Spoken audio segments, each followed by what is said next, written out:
ఉచిత ఇసుక పథకాన్ని ఎప్పుడో పక్కదారి పట్టించారు. కలెక్టర్ స్థాయి అధికారులు కఠిన ఆదేశాలను బోర్డు ర్యాంపుల నిర్వాహకులు పట్టించుకోవడం లేదు.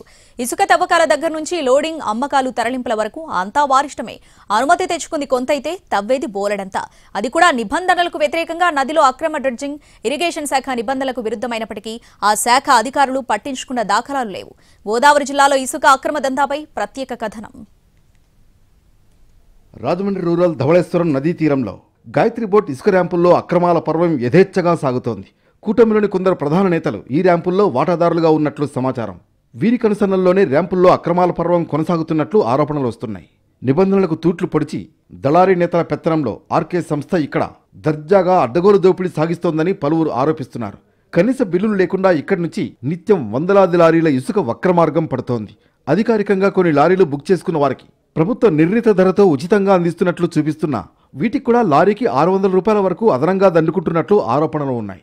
ప్రస్తుతం ఇక్కడ దాదాపు 70 వరకు బోటు సొసైటీలకు అనుమతి ఉన్నట్లు చెబుతున్నారు.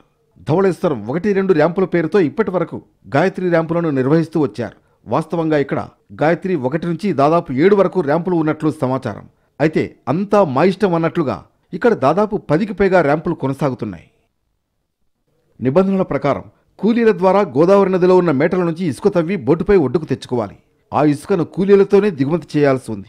అలాగే లోడింగ్కి కూడా కూలీలనే ఉపయోగించాలి. కానీ ఇక్కడ మోటార్తో కూడిన మరబోట్లతో గోదావరి చెంతనే ఇసుకను తోడేస్తున్నారు. నిబంధనల ప్రకారం నదిలో డ్రెడ్జింగ్ చేయడం నిషేధం. అలా చేస్తే ఈ బోట్లు సీజ్ చేసి ర్యాంప్ అనుమతి రద్దు చేయాల్సి ఉంది. హైకోర్టుతో పాటు గ్రీన్ ట్రిబ్యునల్ కూడా ఈ మేరకు కఠిన ఆదేశాలిచ్చింది. కానీ వీళ్లు మాత్రం గంటల్లోనే ఇసుక కొండలు పెట్టడం కోసం అక్రమంగా డ్రెడ్జింగ్ బోట్లను నదిలో వినియోగిస్తున్నారు.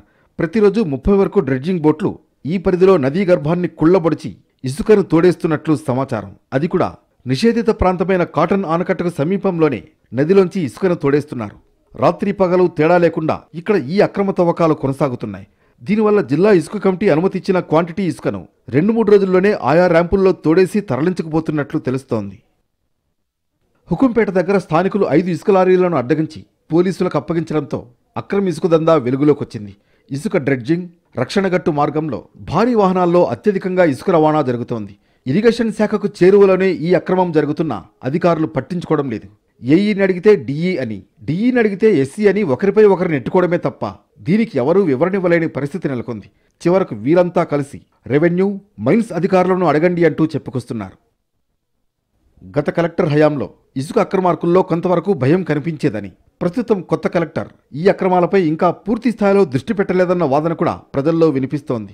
గాయత్రి బోట్ ర్యాంపులపై నిబంధనల ప్రకారం నిఘాతో పాటు పర్యవేక్షణ కొనసాగించాలని స్థానికులు విజ్ఞప్తి చేస్తున్నారు.